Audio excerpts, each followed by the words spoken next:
has a plan. A plan for me. A plan for you. We know it's true. His plans are good. All the time. No matter what. So we can trust in him. Singing la la la la la. La la la la la.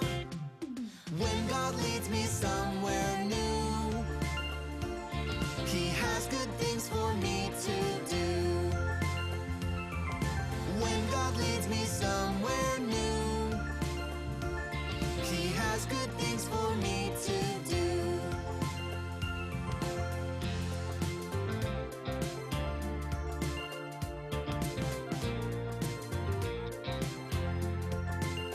God has a plan. A plan for me. A plan for you. We know it's true. His plans are good. All the time. No matter what. So we can trust in him. Singing la la la la la. La la la la la. When God leads me somewhere new, he has good things for me to do. When God leads me somewhere new, he has good things for me to do. He has good things for me to do. He has good things for me to do.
I worship God with my hands. I worship God with my hands. I worship God with my feet. I worship God with my feet. I worship God with my voice. I worship God with my voice. Oh, oh, oh, oh. I worship God by giving him everything. I give God all of me. I give God all of me. I worship God by giving him everything. I give God all of me. I give God all of me.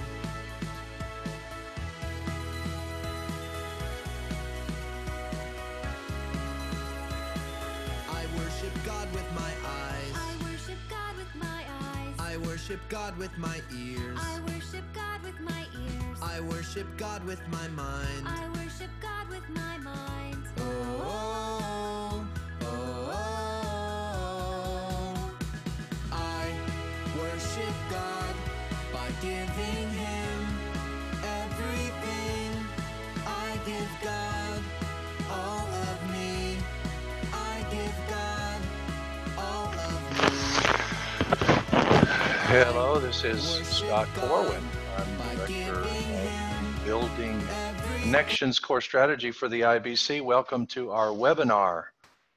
I hope that everybody is online and ready to participate this evening. As we get going, I'd love to make sure that everybody has a little bit of background for how to work the webinar pages, just the features here. This is an audio-only webinar, so you won't need your cameras. If you have a wired connection, it's better for you and for everyone else. Your microphones will be muted unless we're speaking during the question and answer time. And then there are three features that we can use: a chat, your raised hand, and a question and answer feature at the bottom of the window to interact. I want to show you a little bit of a, let's see, here we go. Let's look at this screen here, and I'll show you a little bit of how you might use the features here to participate in the webinar. First of all, you'll see down at the bottom, perhaps it's at the bottom of your screen. It could be that you have a different view, but if you'll look for chat, you can see that if you are looking for chat or the raised hand or the question and answer, you can adjust your microphone, test your speakers, those kind of things, so that you can participate a little bit later. Once again, down there's a place for you to raise your hand if you have a question or you'd like to contribute to the conversation. I'll use that a little bit later to help in the question and answer. And then there is, of course, a question and answer window where you can post your questions, and I will be collecting those as the host, and we'll be using those as we go through the webinar. If you can actually see those and access that, it would be helpful if you would kind of give some feedback and in the chat room. I have the capabilities of muting your microphones as the host, and will do so most of the time except during our chats. That answered one of the questions that I just saw come in. If you have other questions, please feel free to use the chat window. Otherwise, if you have a problem, you can go to the question and answer, or I will try to keep my ears and eyes on the question and answer window, so that we'll be able to just kind of use those things. So I think that will take care of our basic, basic housekeeping.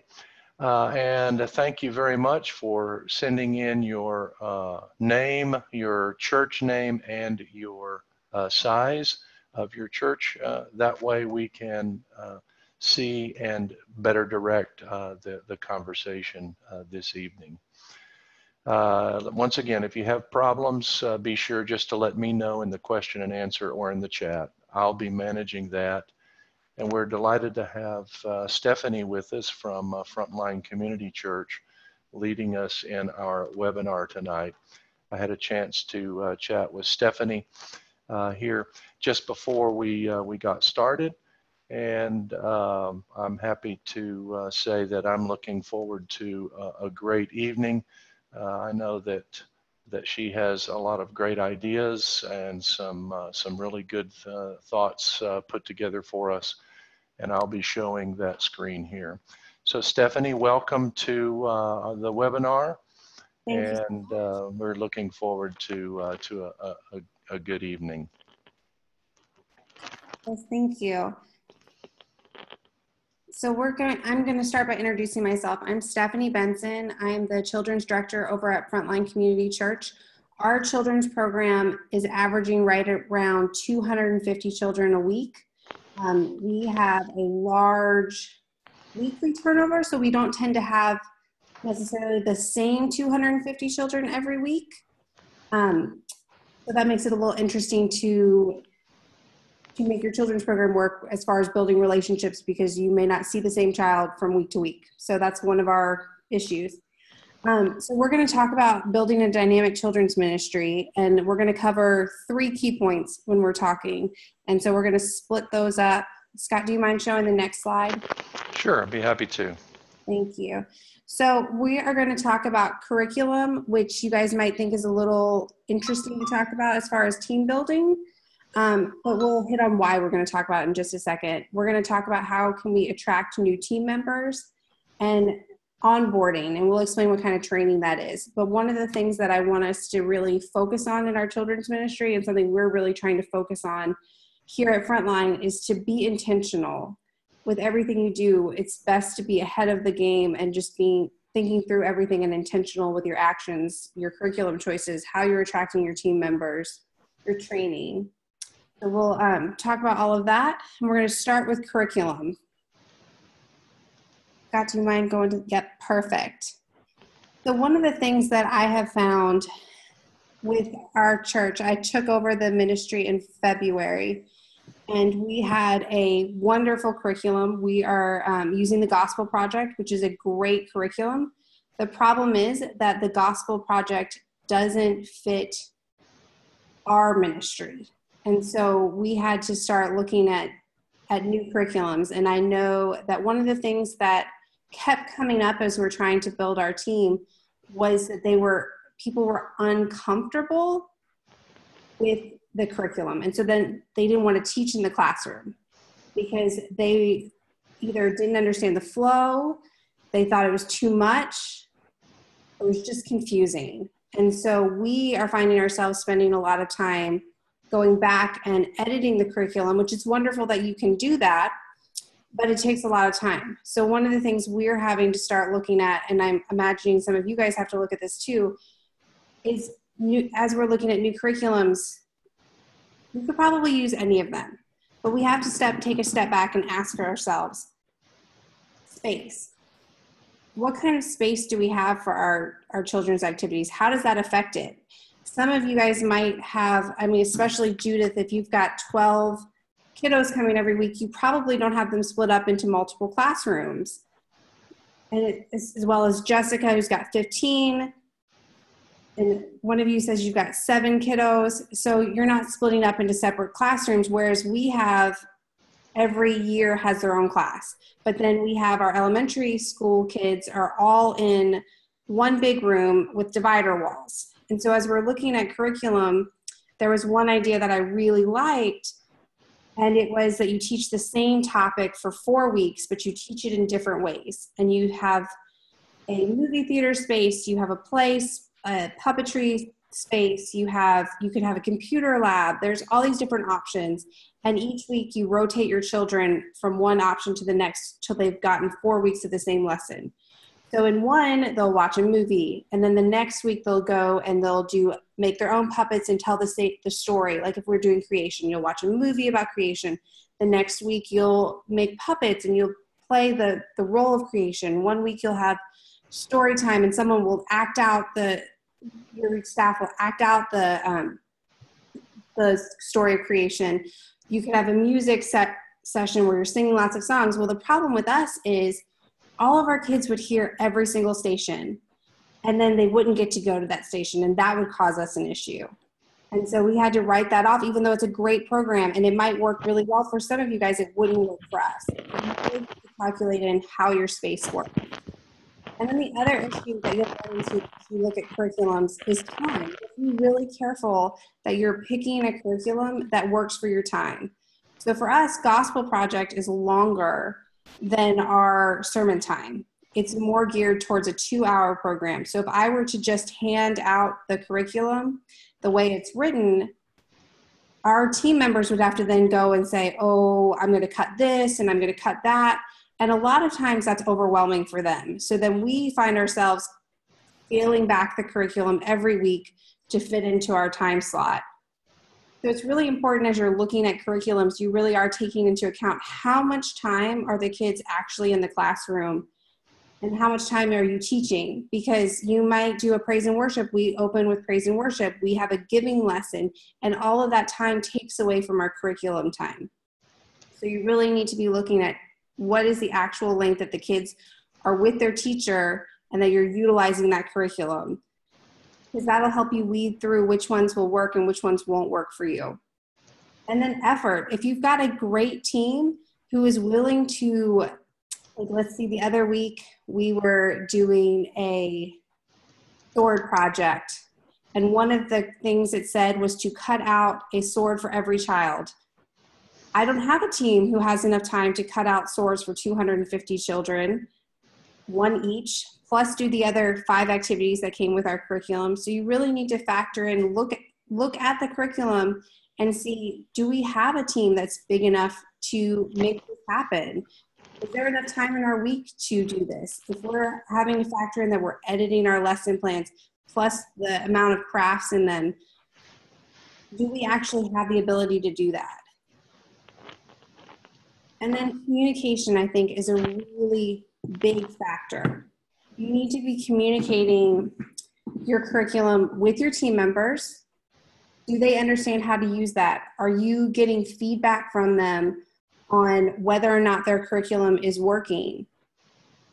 One of the big things we've come into is that before I started, no one was asking these questions. They were handing out the curriculum. The teachers were getting frustrated because they just want, some classrooms, it was very interesting because some of our classrooms had too much to do and others didn't have enough. So you really have to be asking this, because it would have never dawned on me that the 4 and 5-year-olds are barely squeaking through their lesson because there's just so much to do. And then our Soul Patrol, which is our 5th and 6th graders, they're finishing their lesson with like 20 minutes to spare. It's the same kind of lesson, but because they're older, it's more discussion and less activities, whereas our 4s and 5s have tons of activities. So it's super important that you are able to communicate with your team members on how effective is this curriculum. What do they need to make it work better, and move from there. But the other key thing with curriculum is communicating with your parents. If you're using a curriculum in that classroom and the parents aren't finding out what you're teaching unless they're asking their kiddos, sometimes that's not good enough. A lot of times our kids will, when you ask them, what did you learn this week? And you're so excited to have that conversation, they say, I don't know. And then you don't know necessarily how to move forward with that conversation. So one of the things that we've started doing here as far as communicating with our parents is we're sending home parent cue cards. Scott, would you roll to the next slide for me? So our parent cue cards will tell us what the lesson was titled. So this coming week, this is actually our parent cue card. That's why everything's in this pink and blue background, is because I already had it up and ready to go. Our parent cue card is a cheerful giver this week. That's what our lesson is. Our Bible passage that we're studying is going to be included in there, our main point, and we do the same memory verse for 6 weeks. So our memory verse is included in there so the parents can be working on it with them. And then we always have the same big picture question for the length of that unit. And so we include that. But then we also we sit down and we go over what are some discussion questions so that they can further have that conversation with their kids, which we feel is super important that they're able to be having these conversations. So Scott, if you'll hit the next slide. We go ahead and ask them some questions so that they can have those conversations. And we give them a heads up on what we're going to be studying next week. And the idea is just that those kids are taking it out of our building. But then one of the things which is going to lead us to what we talk to after our Q&A session, which is coming right up, is at the very bottom, we ask them, if you enjoyed helping your child dig deeper into their lessons, please ponder and pray about joining the SC Kids team. So we understand that this is a tool. Communicating what they're learning is a tool for you guys to build your team, putting it out there that they can be a part of this. So you're already involving them, and then you're giving them an opportunity to get involved further. So that's one of our big things, is making sure that our family members can't say, well, we didn't know that you could be a part of this. So every week they get one of these cards that explains what's going on, helps them have the conversation about the curriculum with their kiddos, and gives them an opportunity to become a part of our team. Like, it's a constant ask. So if we want to go ahead and go into the Q&A about curriculum. Sure, that's great. Thank you very much, Stephanie. Some good things to think about, and we have some questions that are being asked by writing. Let's go ahead and get some interaction verbally here. If somebody has a question you'd like to raise your hand, that way we can sort of guide it. Perhaps one of the questions that's written we can just ask verbally. If somebody would like to ask their question, just raise your hand and we'll do that. If not, let me get started here. Ruth asked a question about any resources for IBC Children's Ministry teachers. What resources do we have available for those kinds of things? That's a great question. Perhaps Judith Lynn is online and can maybe say something at this point about that. Judith Lynn, would you address that about resources and what we have available for kids ministry? Hi, Ruth. We have on our IBC website, which is www.ibcchurches.org, into the Developing Resources page, and then down to Recommended Resources. We have a tab for children's ministry, which lists lots of curriculum, different options for curriculum that you can explore. There are ones that have been recommended to us for, one of the ones out there is what we're using at Darmstadt. And so those are the resources that we know about, but if you have other resources, and all of you who are participating, if you have resources that you're using and want to recommend to me as well, and I will get those up so that we can all know what everybody's using and what works and what doesn't work. Great. That page is IBC Resources, all one word. Very good. Good. Thank you. Thank you very much, Judith Lynn. Somebody else have a question? I think you can actually unmute your mic and go ahead and say something if you would like. Otherwise, I'll just read another question. Let's go to another question here. Anna asked the question in response to what you were talking about, Stephanie, about the same lesson taught for 4 weeks. She says, is that proper to have the same lesson taught for 4 weeks, even with preteens? Tell us a little bit about that, Stephanie.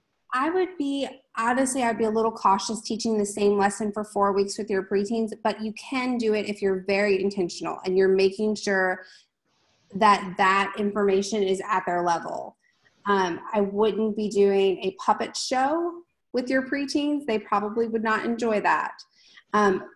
But if you have the access to the computer stations, which we could not do that. So I would be hesitant to do it with my preteens. That being said, there are different ways to teach the same lesson, as in different components and falling back on, which you could consider. But no, I wouldn't use that with our preteens, because that's really like a puppet station. There's an arts and crafts station. You could do it, but you'd have to be very intentional, making sure that if you had a half hour of arts and crafts, that it's really geared towards that age group. Mm-hmm. Does that make sense, Anna? Mm-hmm. Yeah. Thank you. Thank you for that. Anna, if you would like to just, if you're having trouble, if I'm not allowing people to talk for some reason or another because I don't know how to use the technology yet, let me know, and I'll be happy to let you say something. There's a couple of questions here on communication, some good questions, particularly with the parents. What do you see as advantages or disadvantages of more or less following the sermon and small group series as happening in church? If you had sermon-based children's lessons, is there an advantage or a disadvantage to that? There's definitely some advantages to following your sermon in your children's area. And that's that you're going to make those conversations so much easier to have, because your parents are going to be digging into the same stuff as your kids. The only problem that I can see with that, which I would see here, is sometimes our sermons are very adult based and it's topical and it's not necessarily going to overlay to our kids as easily. Like we are doing a family series right now. And this last week we talked on how to be single, which is a hard one to translate to your 4 and 5-year-olds. So I think you can do it if your sermons are stuff that you can bring into the classrooms. But sometimes if you're at a church that's doing a topic-based sermon versus like going through a book of the Bible, it can be a little bit daunting to merge those two. Mm-hmm. Mm-hmm. Okay, thank you. Thank you, Stephanie. Another question about some of these communications has to do with the parent cue card. What kind of feedback are you getting from parents and the parent cue card? We have been getting positive feedback from our parent cue cards because a lot of the feedback we were getting from our parents was that they just didn't know what was going on. Some of them have the kind of kids who are going to come home and say, this is what we did. And then other ones are like, I don't know. And so this at least gives them the questions to ask. And so they were able to say, okay, if I just ask my kid, what did you learn this week? And their kid's one of those that says, I don't know. But then they ask whatever one of those questions are that actually digs into what the lesson was. All of a sudden their kid has something to say. So it allows that conversation to happen. And our parents seem to really appreciate that because a lot of times they just didn't know what was going on, especially with our elementary age kiddos. We found that with the 4s and 5s and even our 3-year-olds, they're going home with their worksheets and they're able to say, like, the parents can ask at least a question off of the picture. So this gives them a little bit more, especially for the older kids. Okay. All right. There's also a suggestion here about a monthly newsletter as opposed to, or perhaps in addition to a weekly lesson parent cue. We also, if you'll look in the chat, you'll see that Child Evangelism Fellowship has material that's free to download, and there's a link there. Very. Curriculums too that will come with this stuff already built into their curriculum. I'm sorry, Stephanie, did I speak over you? Because I missed the first part of that. I was saying we're talking about resources and some of the curriculum as you're looking with these parents who kind of resources with them. Very good. Excellent. Lots of different things that we could talk about curriculum. And in fact, one of the things that I'd spoken with Jeremy at ICF Oberhusel, Almaz is here, but they've recently gone through a process of trying to determine what curriculum works best for them. And they have kind of a matrix to use. But perhaps sometime in the future, we might take advantage of that and see if they could help the rest of us just kind of work through the process. Curriculum has a very vital role to play. Thank you for that.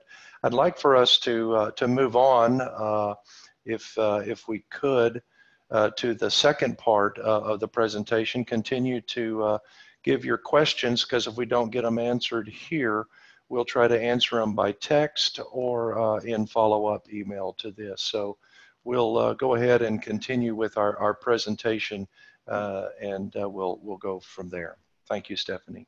Of course.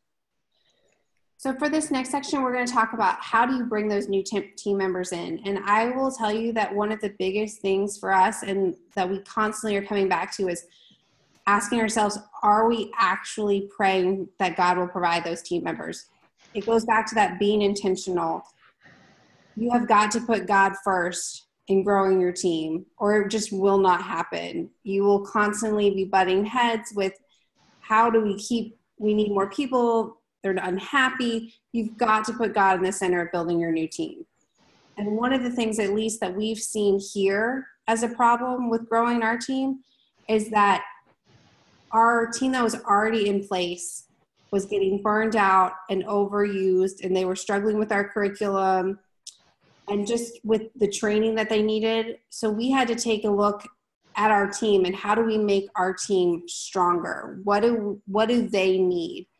And it's just really got to be intentionally communicating with your team, because once you have strengthened the team you already have, people are going to be more willing to step up and be a part of that. Otherwise, they hear, like when I first started on as our team, somebody was telling me, she's like, well, I've been used too often, and so I'm telling my friends that they should not be a part of children's ministry. And so to just combat that from the beginning, you've got to be looking at your team. What do they need to be successful? And start building that, and that will help you bring new team members in. Empower your team. If you're the only person recruiting as the children's director or as the pastor, you're going to constantly be struggling. One of the things you can... Oops, sorry. Okay, that's totally okay. One of the things you can be doing, though, and one of the things we've been really trying to do is, like with the parent cue cards, it gives them a chance to talk to the parents and say, hey, you know, like, I noticed every week that you are really looking at this cue card and you're talking to your child.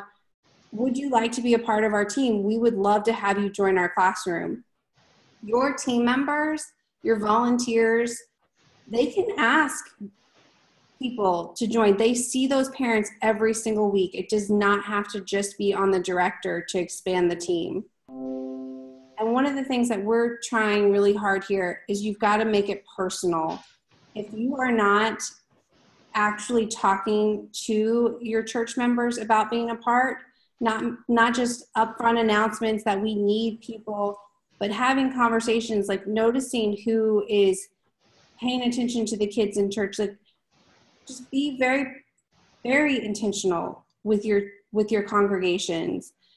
Are you actually reaching out and talking to people one-on-one?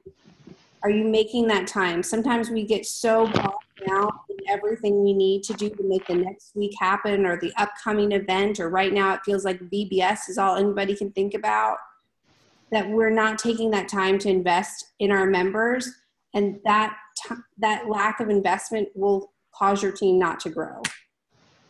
And then one of the things you also need to make sure you do is make it accessible. It should not be difficult to find out how to be a part of your children's ministry.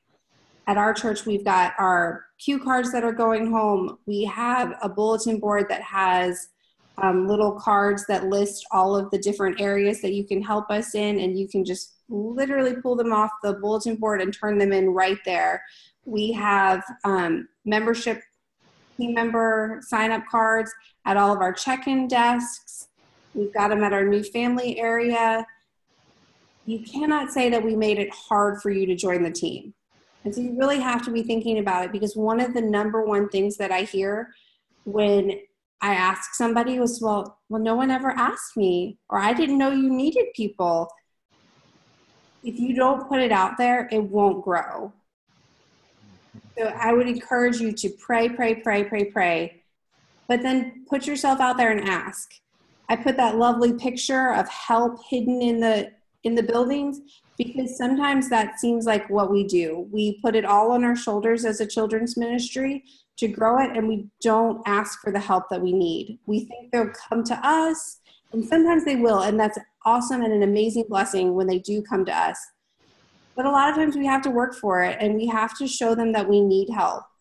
You've got to put it out there and be a little loud about it. Your congregations need to know that you need them, because more often than not, they want to be a part of it. They just don't know how. And so take that excuse away from them. Allow them to see, this is where we need you. This is how you can become a part of our team. Be accessible for them to talk to you every week. That would be the number one thing that I would say, is you've got to be out front. Parent pickup, drop off. If you are the kind of program where you're in the classroom every week, make sure you're right there talking to the parents, not back in a corner at pick up and drop off, because that's how you grow your team in that regards. If you are a large enough church that you have a children's director who can be out front with the congregation or in front of your children, if you have a children's ministry hallway, you just have to make sure you're accessible. Mm-hmm. So those are my key points for new team members, and we can go ahead and answer any questions. That's great. Thanks, Stephanie. Trying to staff children's ministry is always an ongoing challenge. What are some of the best practices that you use in your church for recruiting new teachers, or what kinds of questions do you have about recruiting teachers? I see a couple of questions here. If you would like to unmute your mic and speak, that would be all right as well. Otherwise, continue to write your questions. Write your questions here. Here's a question that came up about volunteers. We're a very small church. All our volunteers are also parents. They're largely untrained. How do we invest in our volunteers? So one of the things that we've started doing is we don't just do team member trainings, we do team member events. Like we just hosted a luncheon, and the goal was really to get our team to know each other, so that if there is someone who has a gift in teaching or a gift in, like, they understand special needs children, you've got to get your team members working together. And sometimes that's really hard if you're only seeing them on Sunday mornings, or if you're a church, like we have 3 separate services. So some of our team members never see each other.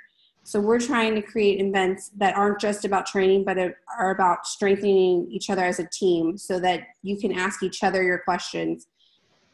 I'm a big proponent of empowering your team. Find out what their gifts are and how you can utilize the gifts that are already in your team. And then that next onboard training, if you're trying to grow your team, that's what we're going to talk about, is that upfront training is super important. Okay, good. I'm still looking for an unmute button. If you can raise your hand, I know how to unmute a microphone that way, but I can't find the other dynamic. If you have a question you would like to ask, and you just hit the raise your hand button there, I can unmute the microphone while I look for the way to unmute other microphones. I don't see any hands right now. Let's, I hope I'm not missing over anything. Here's one that comes up. We asked some questions about sending the parent cue cards. We answered that in the chat, and answered the other. If there's no questions that you write in here, then I'm going to suggest we just go to the next section. I'll try to find the unmute, let you guys unmute your microphones, and we'll just go from there. Can I just speak to Susanna's question real quick about monthly newsletters? Please. She was saying that she does a monthly newsletter. They have lots of leftover copies. Our parent cue card is a quarter of a page. We do not send home newsletters because more often than not, we find them in the trash can. I would encourage you, if your team members, if your parents are going to read an email, I would do an electronic version. But even then, I find that a lot of times we lose our parents if it's a full page of anything. Our church newsletter, we were just talking about how few people actually open it and read it. So that's why we try to keep our communication small and simple. Otherwise it tends to end up in a trash can. And even then, our parent cue cards tend to end up in trash cans as well. But if half of them make them home, I call it a good day. A good day for sure. Okay. And Ruth asked about commitment issues. Ruth, I think that is just something that comes with big church, small church, because I can tell you that we have commitment issues and we are not what I would call a small church. So I think it comes back to that. You've got to be addressing, for me, I find that you've got to be addressing the heart of the issue. Are they not, why are they not committing?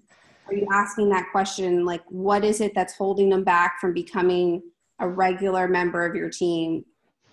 Sometimes that's where you're going to find, like, that. For me, I found it's our curriculum that's holding people back.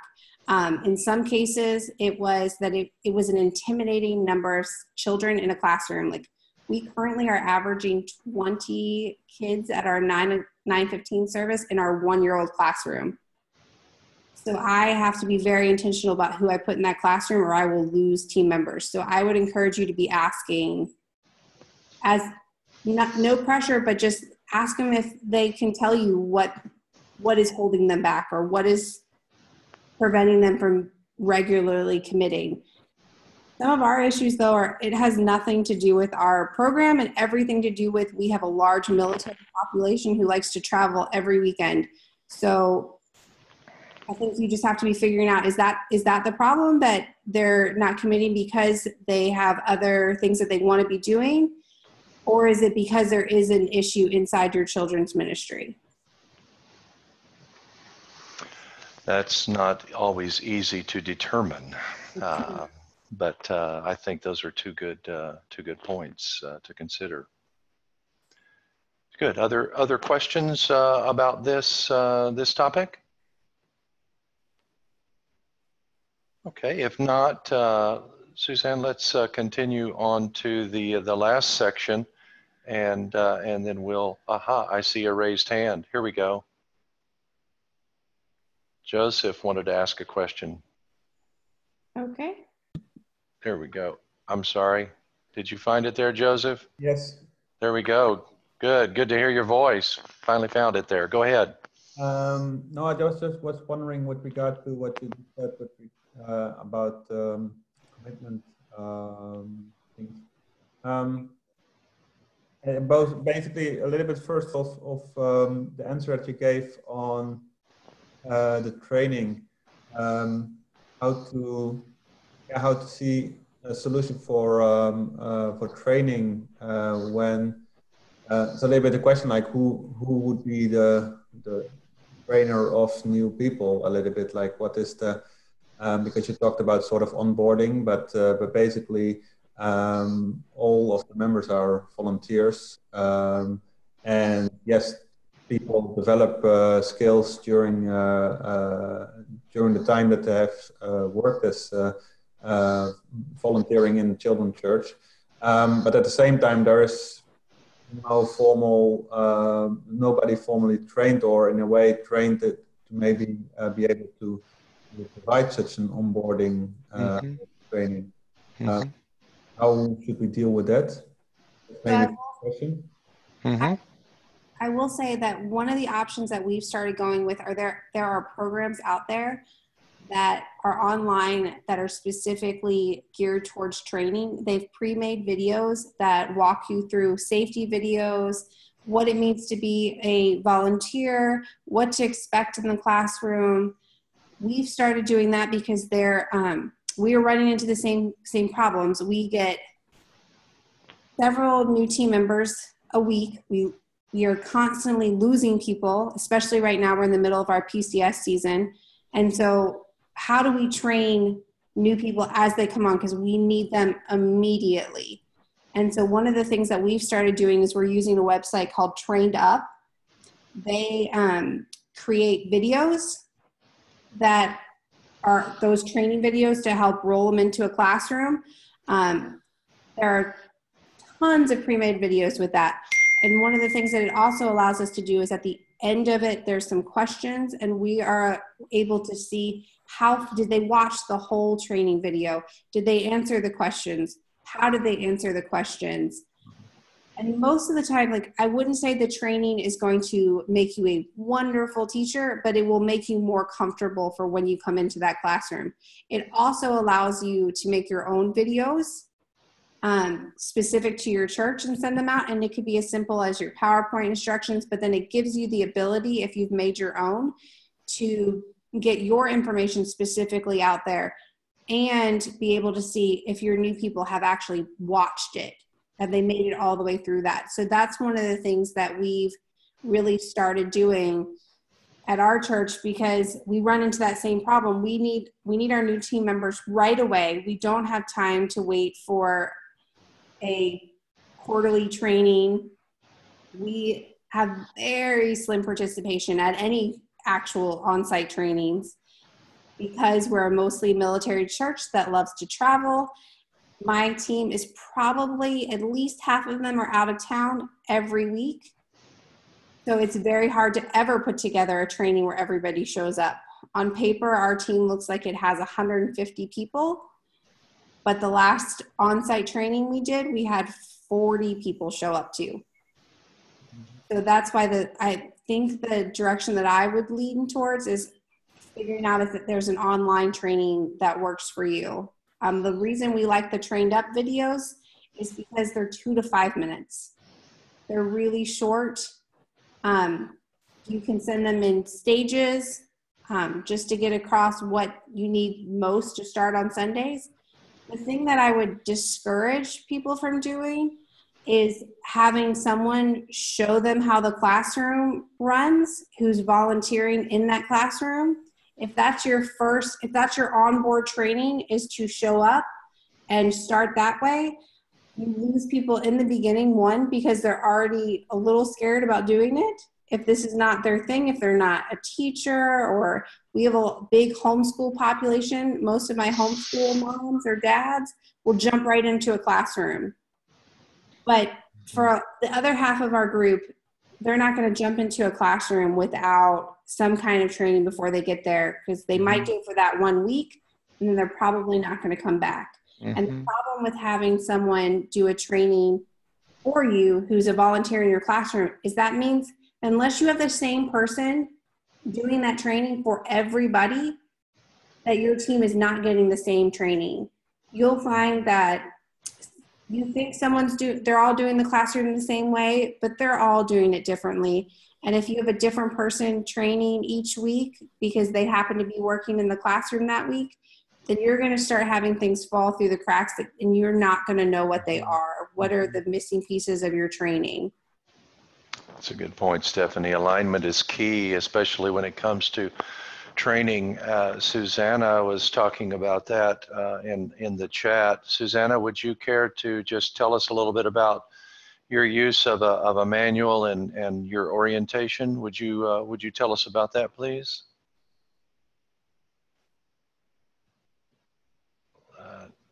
You should be live. Susanna, can you do that? Or Hi. Do you hear me? Yes, we got you. Okay. We are also a transitional church, and every 3 years we have new members. And since we created the manual, everything is written there from the time they time up from the rotation, what curriculum. It's all in the manual. And even the job description is very clear that they are volunteers. That's why whatever schedule they give us, but at least once a month, we don't accept once a quarter.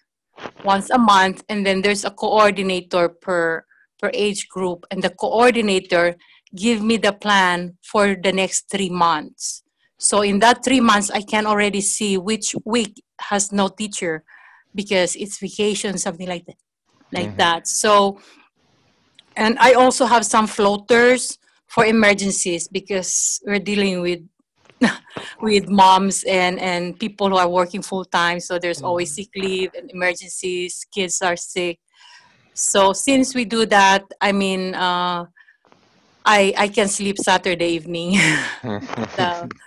So I have a manual, and it's really clear expectations on both sides. So that also help us to know which week has a vacant teacher and something like that. So thank you, Susanna. The value of having something written with the expectations, and then this 30-minute orientation is a way to sort of bring some of that together in addition to some of the hands-on experiences.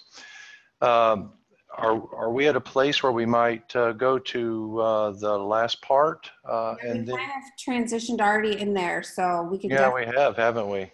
Here we go.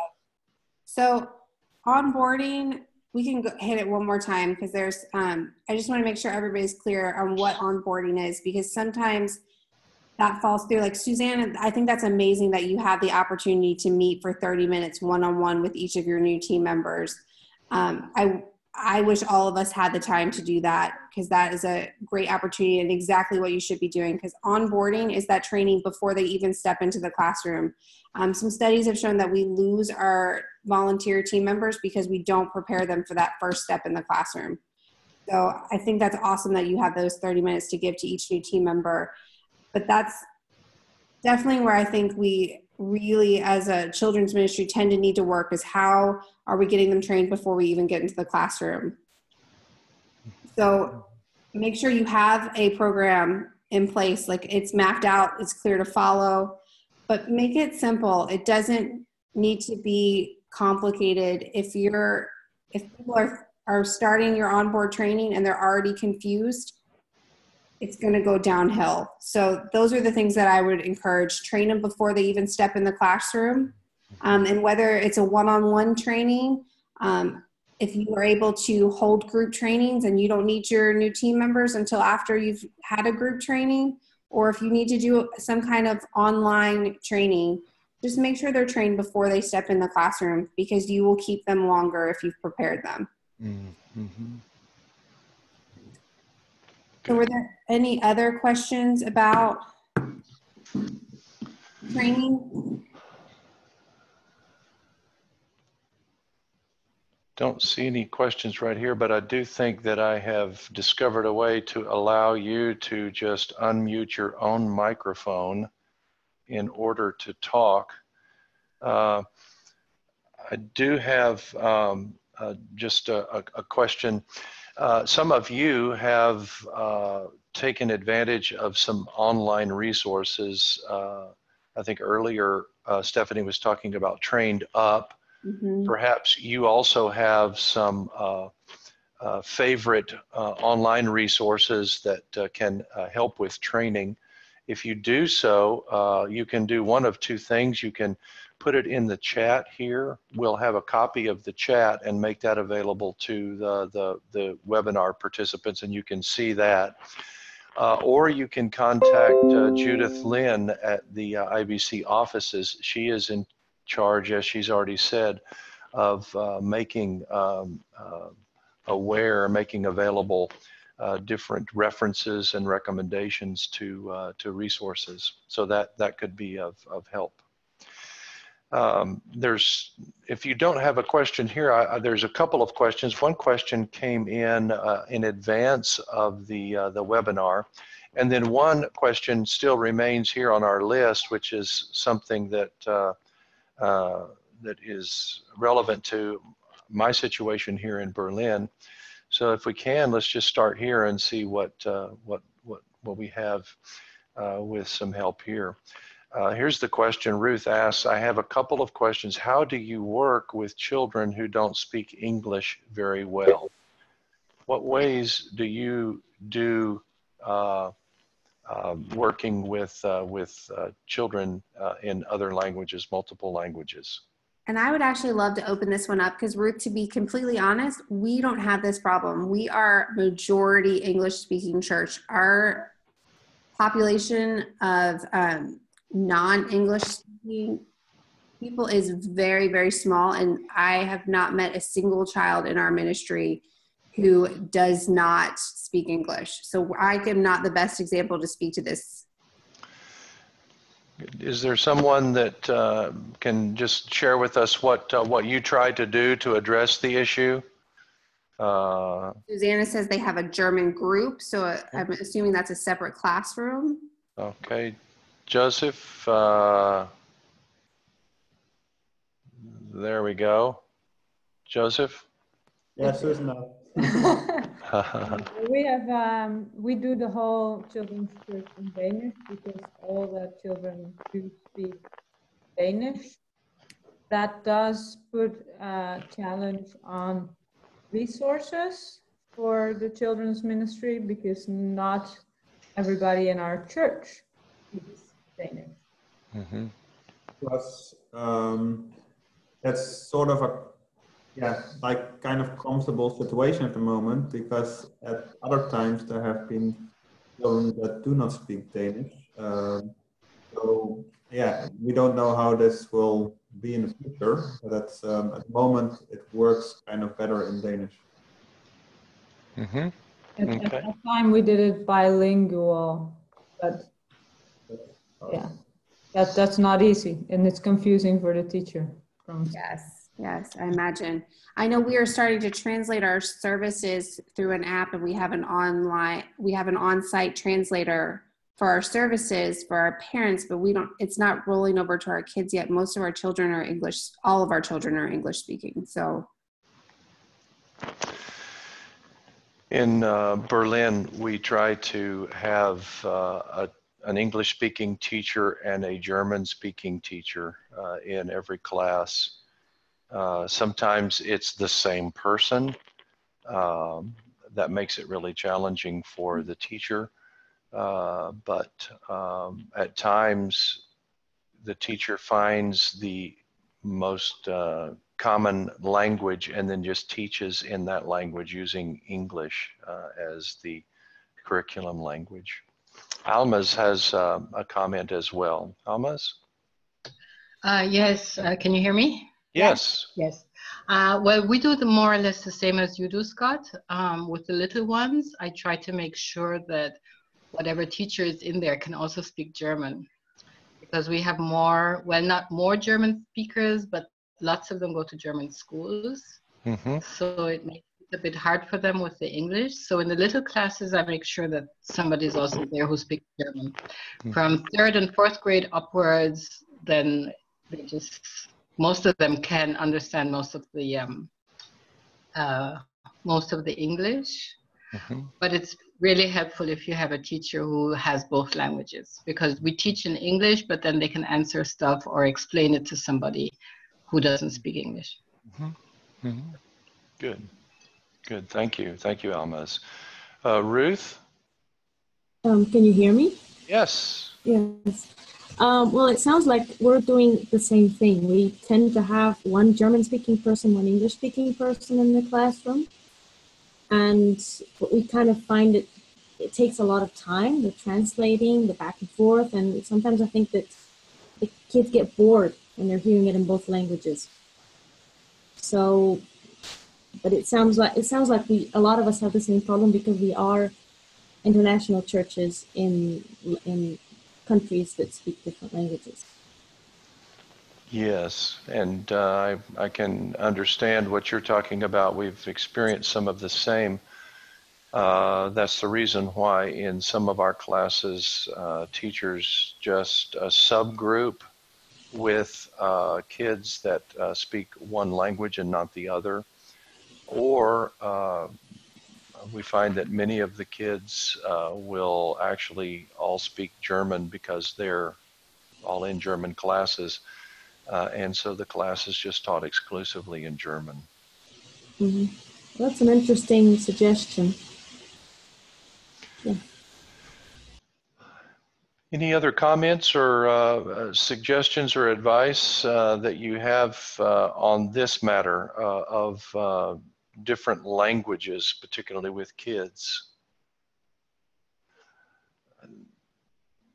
If you want to respond to that, please feel free to do so. Let me put another question on the table that came in advance of the webinar, and that is, what steps of action do you take? What protection do you put into place to vet children's workers before they are placed into responsibility with the kids? Stephanie, maybe you could speak to this to begin with. How can we best approach this issue, and then maybe we can share some ideas. We do background check our volunteers, and we also ask for references. We ask for 2 references that we can call and contact, and we also do a background check. So I'm very curious to hear what everybody else is doing, because this has been a hot button issue because background checks are not cheap. Mm-hmm. So, but that's what we do. We do a background check, and then we also ask for references as well. Okay.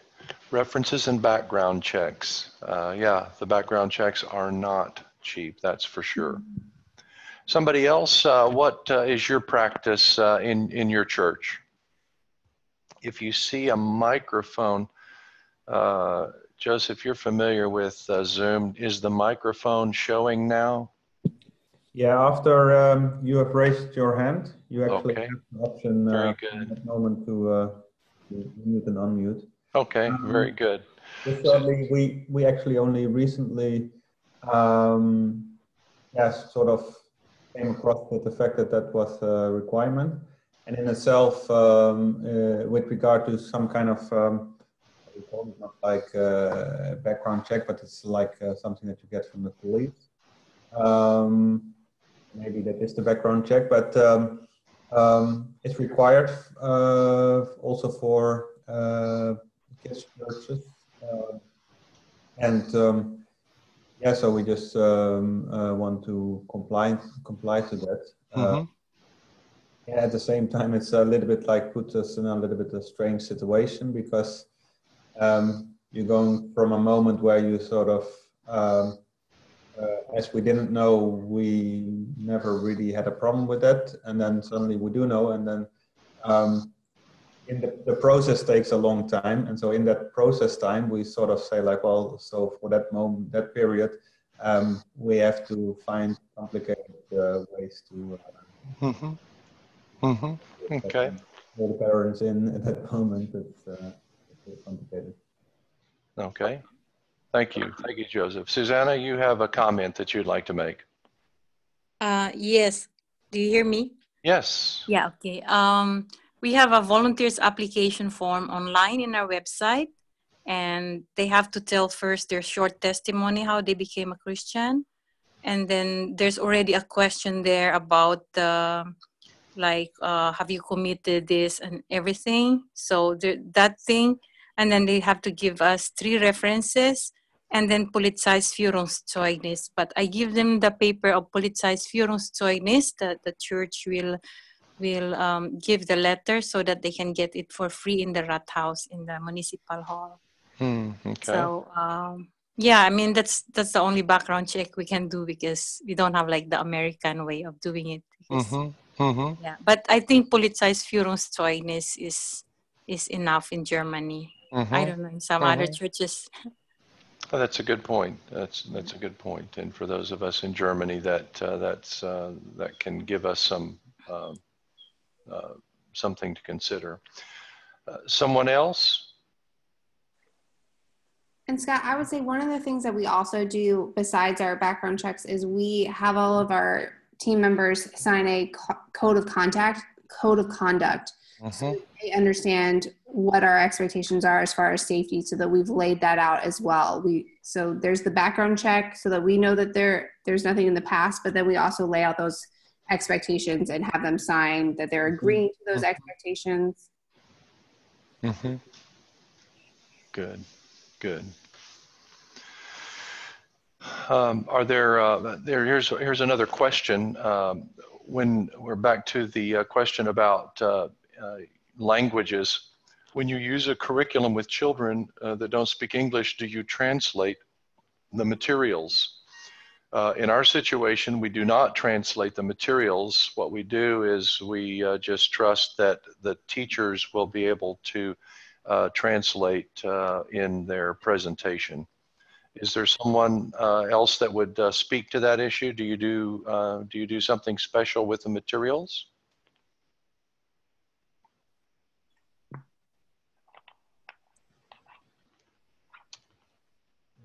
We will let that be the official response. I haven't found anything that has bilingual curriculum for children. We have found some bilingual curriculum for adults and for refugees, but nothing for children. So that would make things a bit easier for our teachers if we did find something like that, though. Are there other questions before we begin to wind down here? Here we go. Do you set up some basic rules for teachers, such as not allow only one teacher in the class, or not allow hugs or kisses? Good question, Jessica. Would you care to address that, Stephanie? Sure, we definitely do not open a classroom unless we have 2 teachers present. We, however, do allow that to be 1 adult and 1 teenager. Mm-hmm. So absolutely need 2 people. And that is, in my opinion, as much for the teacher's protection as for the child, because you put them in a situation where if they are accused of something, there's nobody there to stand up for them if it is a misunderstanding. We do allow teachers to hug the kids, but I would say no to kisses. Mm-hmm. Yeah, that's definitely not allowed in our code of conduct. Mm-hmm. But a lot of the things we also talk about, because our code of conduct runs from our babies all the way up to our preteens. So there's a lot of talk about what kind of language is acceptable and stuff like that. But I definitely would not allow a classroom to open with only 1 teacher. Mm-hmm. Okay, thank you. Thank you for that. As we are winding down here, what I would like to ask is just a quick question. 2 things. One is if you think having a forum such as this periodically is helpful, please take some time just to write me an email at my email address here. I'll put that back up for you here in just a second. And that way we can just be in touch with each other and I can help coordinate and make sure that we have some kind of schedule that will give some expression to your desires as a children's worker. If there's ways that we can be of help to you, perhaps we can in the future move toward creating a working group where you have the email addresses and the information for one another, and you can exchange exchange ideas and ask questions. I can be a clearinghouse for that. If there's any way that we can help you, just please let me know, and we'll see what we can do to be of help to you. Want to say thank you very much, Stephanie, for your presentation. Thank you very much for helping stimulate our thinking and raising some good things for us. And we can just say how much we appreciate what you've shared with us this evening. It's given us something to work with as we think about the ministry that God has called us to in our church. So thank you, Stephanie. I appreciate it very much. Thank you for having me. Here's a story from our experience. I had lunch with a man in our church, recently arrived in Berlin within the last 6 months. Had wanted to catch up with him, and so I just called him and we had lunch, and he began to tell me a little bit of his story of how he came to be a part of our church. He told me that he had visited some of the many very good quality English-speaking international churches here in Berlin, and he said, if it was up to me, we wouldn't be at IBC Berlin. I said, well, thanks, man. And he said, no, it was our kids that determined where we go to church. I said, whoa, tell me about that. He said, when we came, we were warmly welcomed, and we appreciated the warm welcome. We liked the service, preaching was okay. But he said, what we really liked most was as we were coming in, we were greeted by people that engaged our children, and they took us down to show us where the kids would be in their classrooms. They met their teachers interacted with our kids, and our kids had a wonderful experience. And as we were leaving that day, my daughter said, Daddy, can we go back to church there? I liked my teacher. Kids matter, and sometimes kids matter most. I certainly realized how important children's ministry was in that one experience, and God brought a family to our church primarily because of a children's ministry teacher. So I'm deeply appreciative of what you're investing in your churches, and I know that There's parents and there's kids, there's pastors, and there's other church members that appreciate what you're doing as well. So thank you very much for the investment that you make in these ones that God has given us as special gifts. If I could, what I'd like to do is I'd like to just pray to conclude our webinar, and then you're free to go. I'll stay here to answer questions, and we can just chat for as long as you would like to. But let me pray, and then we'll conclude our webinar. Heavenly Father, we thank you that you are a Father that loves us enough to call us your children, your sons and daughters. You welcome us to yourself through Jesus Christ. And we thank you so much, God, that in your creativity and in your wisdom, you've given us the privilege of being parents and having children of our own, children that belong to our families at home and at church. We pray, oh God, that you would strengthen us, that you would equip us, and that you would fill us and empower us to serve the precious children that you've entrusted to us. May we be found faithful, God, as we teach them what it means to become followers of Jesus and to grow to be mobilized and multiplying disciple makers involved in your mission in your church. Thank you, God, for the call on our lives. Empower these, fill them with your grace, fill them with your spirit, fill them with your love as they serve the children in their churches. In the name of Jesus Christ, we pray these things. Amen. Amen. Thanks for joining us. And if there's some way that I can be of help to you, please let me know. Feel free to take off, but I'll stay around and chat with you if you would like. Thank you, and good night.